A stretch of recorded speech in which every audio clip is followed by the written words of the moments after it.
Sì, praticamente dovevamo andare a cenare in questo Sushi Wok, è un ristorante perché noi siamo amanti del sushi e siamo entrati e al ristorante vuoto anche perché era presto come orario, abbiamo chiesto di accomodarci in una parte vicino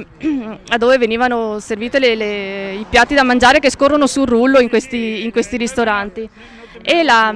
cameriera ci ha detto che il cane non poteva entrare. Io gli ho detto che era un cane guida per non vedenti, ma non ha voluto ancora sapere, non ha voluto sentire ragioni. Io ho insistito, ho tirato fuori il cartellino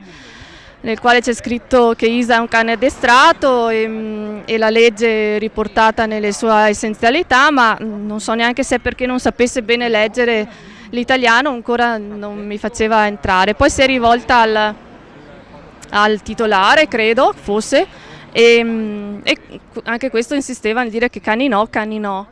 Allora io ho insistito un altro po', poi ho detto che, insomma, che se non mi faceva entrare, anche perché poi alla fine voleva farmi sedere in un tavolino lì appena dentro della porta, ma insomma io lì non era certo un posto simpatico dove sedersi, ho detto che avevo diritto di sedermi dove volevo. E lui diceva di no, allora io ho detto guarda che c'è la legge, chiamo i carabinieri perché c'è una multa fino a 2.500 euro per gli esercizi che non fanno entrare il cane guida. E io ho detto li chiamo, dopo vediamo che ha ragione, lui mi ha detto chiama, chiama, e io li ho chiamati. E dopo una decina di minuti è arrivata la polizia che dopo aver sentito le mie ragioni è entrata nel ristorante e ha parlato con